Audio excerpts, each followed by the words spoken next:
2024년 7월 14일 렉셔너리 두 번째 해 오순절 이후 8번째 주일. 오늘 본문 말씀은 마가복음 6장 14절부터 29절 말씀입니다.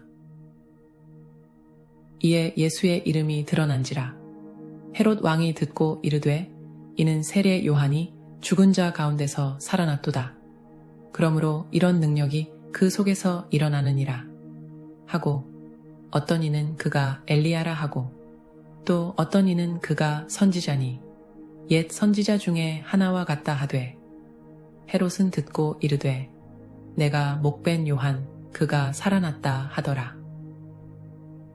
전에 헤롯이 자기가 동생 빌립의 아내 헤로디아에게 장가든 고로 이 여자를 위하여 사람을 보내어 요한을 잡아 옥에 가두었으니 이는 요한이 헤롯에게 말하되 동생의 아내를 취한 것이 옳지 않다 하였음이라. 헤로디아가 요한을 원수로 여겨 죽이고자 하였으되 하지 못한 것은 헤롯이 요한을 의롭고 거룩한 사람으로 알고 두려워하여 보호하며 또 그의 말을 들을 때에 크게 번민을 하면서도 달갑게 들음이러라. 마침 기회가 좋은 날이 왔으니 곧 헤롯이 자기 생일에 대신들과 천부장들과 갈릴리의 귀인들로 더불어 잔치할새 헤로디아의 딸이 친히 들어와 춤을 추어 헤롯과 그와 함께 앉은 자들을 기쁘게 한지라. 왕이 그 소녀에게 이르되 무엇이든지 네가 원하는 것을 내게 구하라.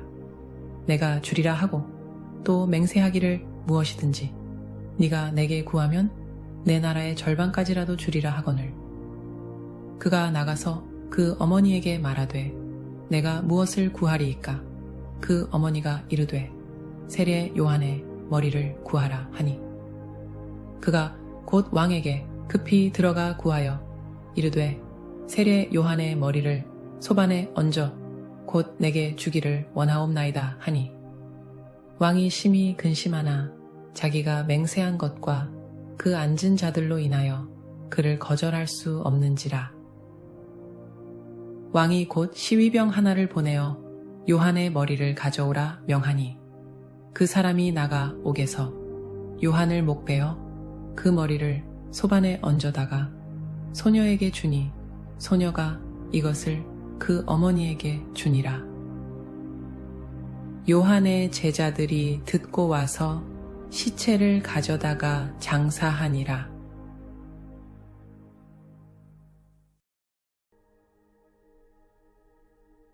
오늘 본문 이야기는 지금 읽으신 대로 침례 요한이 헤롯 왕에 의해 참수를 당하는 이야기입니다. 성경에 헤롯이라는 이름이 몇 번 나옵니다. 이 헤롯이라는 이름이 예수님과 많이 얽혀 있습니다. 예수님이 탄생하셨을 때 헤롯이 예수님을 죽이려고 했습니다. 그래서 예수님의 부모는 예수님을 데리고 이집트로 피신했다가 헤롯 왕이 죽은 후에 나사렛으로 되돌아와서 거기서 자랐습니다. 그래서 베들레헴 예수라 하지 않고 나사렛 예수라고 한다고 말씀드렸습니다. 헤롯 왕에게는 아들이 몇 있었습니다. 헤롯 왕은 유대 땅 전체를 지배하던 왕이었는데 그가 죽고 나서 유대 땅을 몇으로 나누어 아들들에게 물려주었습니다.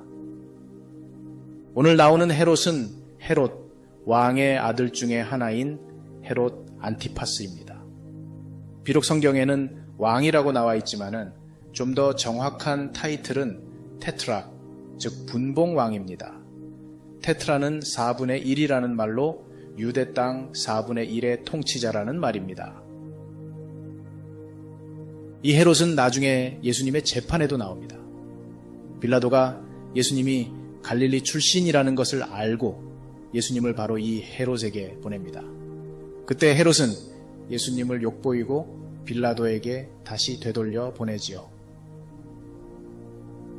오늘 본문의 시작은 지난주에 12 제자들을 둘씩 짝지어 보내어 그들이 귀신을 쫓고 병을 고치는 기적을 행했다는 소문 때문에 예수의 이름이 널리 알려진 것으로 시작됩니다.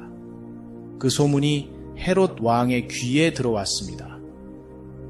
그래서 헤롯은 걱정을 했습니다.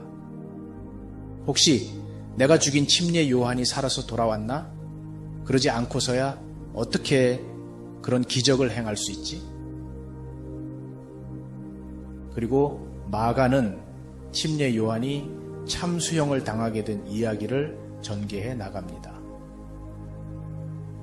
헤롯 왕은 사실 침례 요한의 말을 듣는 것을 좋아했습니다.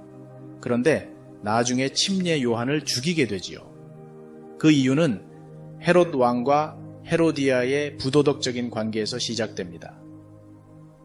헤롯 왕이 이전에 로마에 살고 있던 동생 필립을 방문했을 때 그의 아내였던 헤로디아에게 홀딱 반했습니다. 그래서 뻔뻔스럽게 지금 남편과 이혼을 하고 자기와 결혼을 하자고 달려들었는데 야심이 많고 질투가 많았던 헤로디아는 만약 당신의 지금 아내와 이혼을 한다면은 결혼해 주겠다고 말을 합니다. 사실 헤로디아는 헤롯 왕과 동생 필립의 배다른 조카 딸입니다. 그러니까 그들의 결혼은 근친상간이 되는 것입니다. 당시 헤롯은 이웃 국가의 공주였던 아내와 정략 결혼을 한 상태였습니다. 그러나 헤로디아에게 홀딱 빠져서 당시의 아내와 이혼을 하게 되는데 이 문제로 인해 그 아내의 아버지가 군대를 이끌고 와서 헤롯과 전쟁까지 하게 됩니다. 그렇게 해서 정당치 못한 이혼까지 하면서 자기 동생의 아내인 헤로디아, 자기의 배다른 조카 딸을 아내로 맞은 것에 대해 침례 요한이 겁도 없이 야단을 친 것입니다. 왕이 지금 한 일은 부도덕한 일이고 불법입니다. 그래서 헤로디아가 침례 요한에게 앙심을 품고 기회를 찾고 있었는데 드디어 절호의 기회가 온 것입니다. 헤롯의 생일 파티가 열렸습니다. 그 당시에 문헌에 보면은 생일 파티가 꽤 문란했다고 합니다. 살로메의 나이가 아마도 12살, 14살 정도 결혼을 할 나이였습니다. 그런 살로메가 아마도 아주 선정적인 춤으로 헤롯 왕, 즉 stepfather의 마음을 사로잡지 않았나 하고 성경학자들은 추측합니다. 그래서 성경을 바탕으로 한 영화에 보면은 스트립 댄스처럼 선정적인 춤을 추는 살로메가 많이 등장합니다. 성경에는 나와 있지 않지만은 아마도 살로메의 어머니 헤로디아의 음모였을 수도 있습니다. 그러지 않고서야 어떻게 자기 딸을 그런 문란한 파티 자리에서 춤을 추게 하겠습니까? 혹시 여기에 나오는 헤로디아의 딸의 이름을 아시는 분이 있습니까? 네, 살로메입니다. 혹시 그 이름을 들어본 적이 있나요? 사실 살로메라는 이름이 마가복음 뒤쪽에 2번 나오는데 그 살로메는 예수님의 죽음을 막달라 마리아와 함께 먼 발치에서 끝까지 지켜보았던 여인이고 예수님이 죽으신 이후 부활절 아침에 유향을 가지고 무덤에 갔던 여인 중에 하나입니다. 그러니까 예수님을 따라다녔던 여자 중에 하나였습니다. 그러나 이 살로메가 헤로디아의 딸은 아닙니다. 헤로디아의 딸의 이름은 직접 성경에 나오지는 않습니다. 나중에 조세푸스가 쓴 역사서에 헤로디아의 딸 이름이 살로메였다고 나와 있습니다.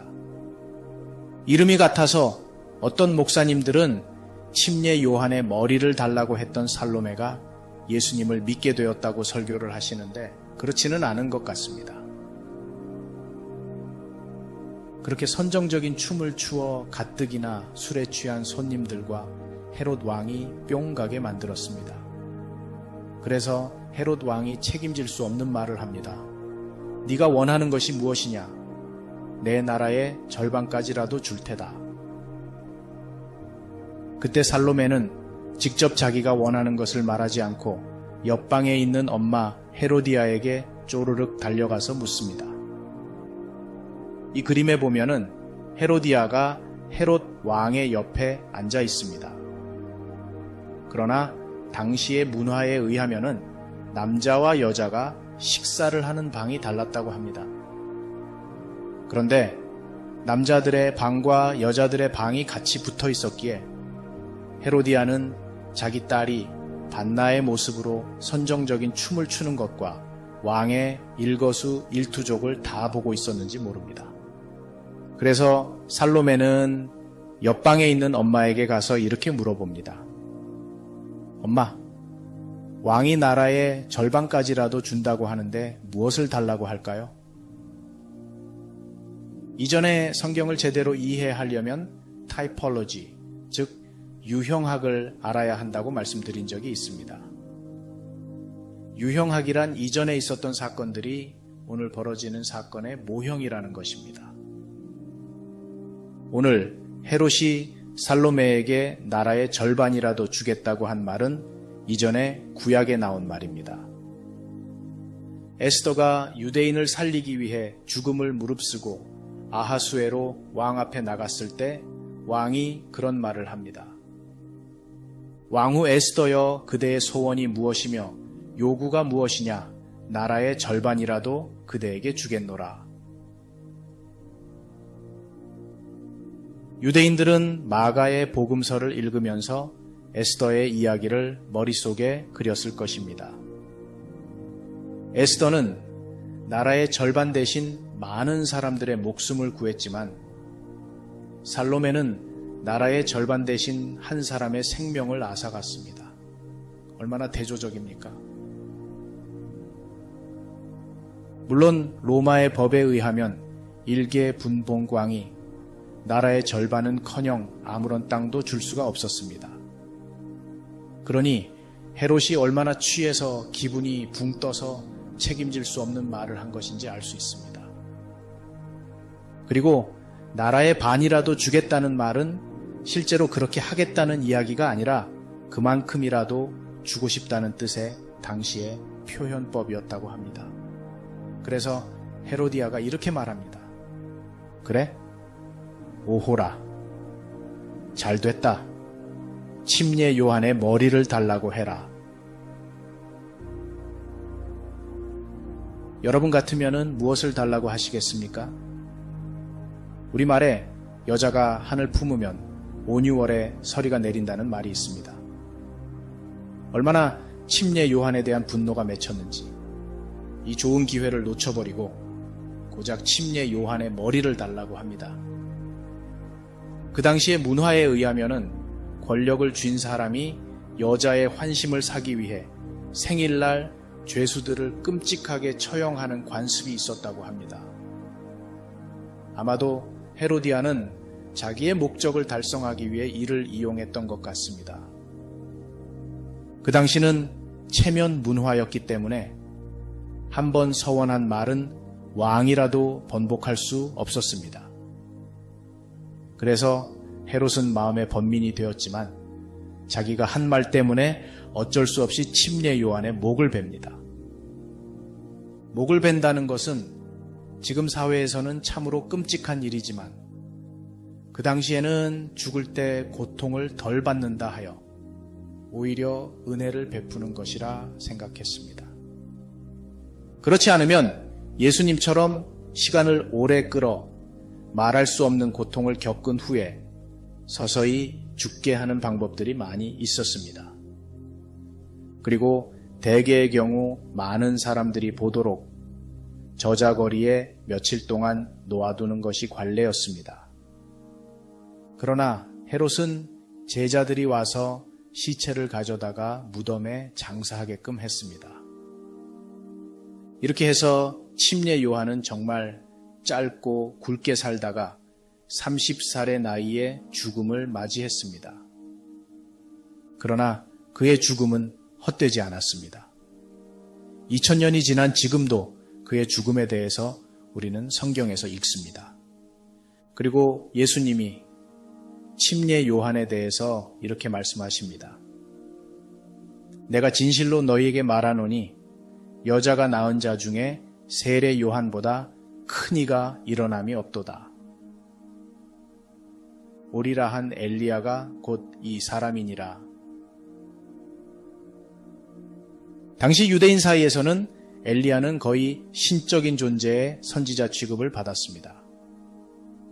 그래서 예수님이 침례 요한에 대해 메시아 앞에 다시 온다고 했던 엘리야가 침례 요한이라고 했던 것은 최고의 칭찬이었습니다. 그렇다 해도 저는 한 가지 의문을 지워버릴 수가 없었습니다. 왜 예수님은 침례 요한이 죽게끔 놔두셨을까? 사실 침례 요한은 6개월 먼저 난 사촌형이기도 했습니다. 신학자들도 아마 같은 의문을 가졌는지 모릅니다. 그래서 이런 신학적인 설명을 합니다. 첫째, 그것은 예언과 신의 섭리의 성취입니다. 예수님은 하나님의 뜻과 성경의 예언의 성취에 대해서 자주 말씀하셨습니다. 침례 요한의 역할은 예수님의 길을 예비하는 것이었습니다. 이제 그의 순교는 신의 섭리의 한 과정이고 또한 예수님의 고난과 죽음을 예견하는 사건입니다. 둘째, 인간의 자유의지와 정의를 존중하는 것입니다. 예수님은 인간에게 주어진 자유의지와 그에 대한 윤리적 책임을 강조하셨습니다. 헤롯과 헤로디아가 침례 요한을 죽음으로 몰아간 것은 그들의 선택과 윤리의 타락의 결과를 보여주는 것입니다. 셋째, 예수님의 사역의 본질은 근본적으로 영적인 것이지 정치적인 것이 아니었습니다. 예수님은 자신의 능력을 정치적인 일에 간섭하거나 고통받는 것에 간섭하지 않으셨습니다. 그 대신 예수님은 하나님의 나라를 전파하는 것, 가르침, 고침, 그리고 결국 인류의 대속을 위해서 자신을 희생하셨습니다. 넷째, 침례 요한의 순교는 그의 모범적이고 상징적인 역할의 증거였습니다. 그의 순교는 진리와 의에 대한 굽힐 수 없는 헌신과 그의 예언적인 사역에 대한 강력한 증거임을 보여주었습니다. 손 마른 사람이나 안진뱅이를 고쳐주시던 예수님은 이러한 거대한 하나님의 계획 속에서 침례 요한의 순교에 간섭하지 않으셨다는 것입니다. 침례 요한도 예수님도 죽음보다 더 큰 예언과 신의 섭리의 성취가 더 중요했던 것 같습니다. 이해가 가십니까? 그래도 저는 나중에 예수님을 만나면 꼭 이것은 물어볼 것입니다. 왜 그러셨어요? 하고 기도하겠습니다.